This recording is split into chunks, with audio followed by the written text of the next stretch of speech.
Hello everyone, कैसे हैं आप सब। उम्मीद करता हूँ आप सब खुश होंगे और अपने एग्ज़ाम्स की तैयारी में लगे हुए होंगे। आज का जो हमारा टॉपिक है वह है ब्रेटन वुड्स समझौते का क्या अर्थ है। What is the meaning of Bretton Woods agreement. तो ब्रेटन वुड्स समझौता जो है ये कब हुआ था। ये हुआ था 1944 में और ये हुआ था पहले और द्वितीय विश्व युद्ध के बाद। पहला विश्व युद्ध जो है फर्स्ट वर्ल्ड वार 1914 से 1919 तक हुआ था। दूसरा वर्ल्ड वार 1939 से 1945 तक हुआ था। तो इसी दोनों विश्व युद्ध के बाद बहुत सारे जान माल का नुकसान हुआ, बहुत से देशों को आर्थिक हानि हुई। बहुत सारे देश में तरह के जो संस्था इंफ्रास्ट्रक्चर थी उनको नुकसान हुआ। बहुत सारे देशों में बेरोजगारी फैल गई। तो तरह तरह के नुकसान हुए। तो इन सब से जो नुकसान हुआ उन सब से सबक लेकर के उनमें सुधार करने हेतु और इस तरह का विश्व युद्ध कभी ना हो उसके लिए ये ब्रेटन वुड्स समझौता हुआ था। तो मेन क्या है यहाँ पर बताया गया है। तो हम लोग चलिए देखते हैं फर्स्ट पॉइंट क्या है।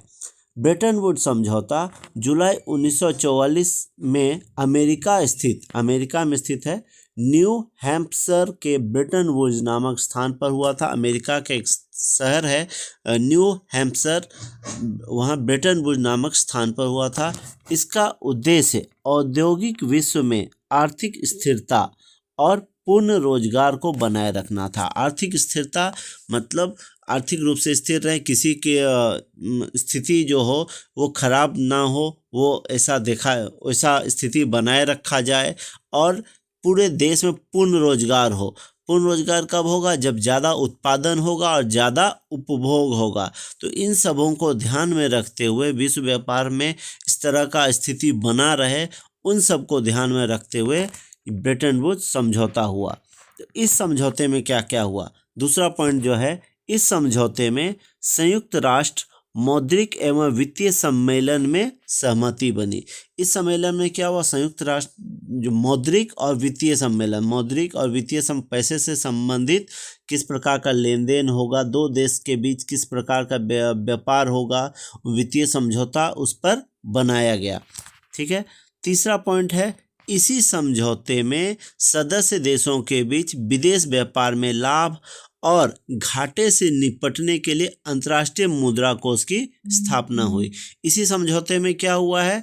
लाभ हो, विदेशी व्यापार से लाभ हो और घाटे से किस प्रकार निपटा जाए, इसके लिए IMF इंटरनेशनल मॉनिटरी फंड अंतर्राष्ट्रीय मुद्रा कोष की स्थापना हुई। ठीक है। इसी समझौते में युद्धोत्तर पुनर्निर्माण के लिए युद्ध से जो विध्वंस हुआ, बहुत सारे बिल्डिंग्स ध्वस्त हो गई या बहुत सारे देश का विकास अवरुद्ध हो गया, तो जहाँ पर पुनर्निर्माण की ज़रूरत थी उस पुनर्निर्माण की ज़रूरत को पूरा करने के लिए अंतर्राष्ट्रीय पुनर्निर्माण एवं विकास बैंक का गठन किया गया, जिसे हम लोग विश्व बैंक के नाम से भी जानते हैं। यानी ये दोनों 1944 के बाद बने हैं। यह व्यवस्था निश्चित विनिमय दरों पर आधारित थी। इस व्यवस्था में राष्ट्रीय मुद्रा एक दूसरे के साथ एक निश्चित विनिमय दर से बंधी हुई थी, एक निश्चित विनिमय दर पर बंधी उस समय। और उस समय $1 का मूल्य 35 औंस सोने के बराबर रखी गई थी। तो अभी भी आप जानते होंगे कि जैसे होता है ना हमारे देश का मुद्रा और अमेरिकन डॉलर, US डॉलर का मुद्रा, उन दोनों में कितना डिफरेंस है बताया जाता है। जैसे अभी के टाइम में एक US डॉलर बराबर 85 रुपया है। तो इस प्रकार ये विनिमय दर निर्धारित होता है कि $1 के बदले कितना रुपया देंगे। ठीक है। तो इस प्रकार अंतर्राष्ट्रीय मुद्रा कोष में हर देश का सहयोग होता है।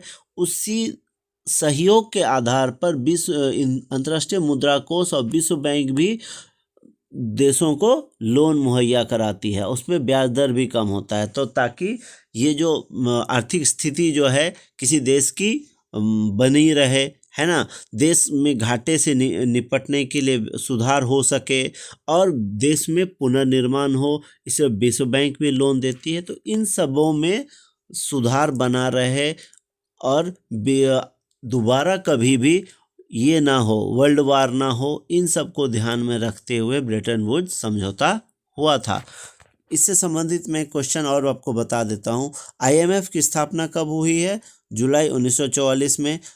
ठीक है, इसका हेडक्वार्टर कहाँ है? वाशिंगटन डीसी में है। ठीक है, आईएमएफ के सदस्य देश कितने हैं? 191 हैं। ये अभी मैं वर्तमान का बता रहा हूँ, अभी वर्तमान में इसको 191 सदस्य हैं। आईएमएफ के प्रेसिडेंट हैं क्रिस्टालिना जॉर्जीवा, ये अभी वर्तमान के प्रेसिडेंट हैं आईएमएफ के। वर्ल्ड बैंक का भी वही है, वर्ल्ड बैंक भी उसी वक्त बना, 1944 में, जुलाई 1944 में बना है। इसका भी मुख्यालय जो है यानी हेडक्वार्टर है वाशिंगटन डीसी में है। इसके सदस्य देश 189 हैं, 189 कंट्रीज इसके सदस्य हैं। और इसके जो प्रेसिडेंट हैं वह है भारतीय मूल के ही अजय बंगा, है ना। तो ये सारा डिटेल्स ब्रेटन वुड्स समझौते के विषय में है। इसका इंग्लिश में भी नोट्स मैंने लिखा नहीं है, लेकिन मैं आपको बता दूं, यहाँ पर आपका दिया गया है, इसमें भी लगभग सेम चीज़ दिया गया है, इसको भी आप देख सकते हैं। ब्रेटन वुड्स समझौता, post war settlement and Bretton Woods institution, इसमें भी आप यहीं से मैंने पॉइंट चुने हैं और यहीं से मैंने लिखा है, इसको सॉर्ट आउट कर दिया है। इससे आप खुद से भी कुछ कुछ पॉइंट लिख सकते हैं।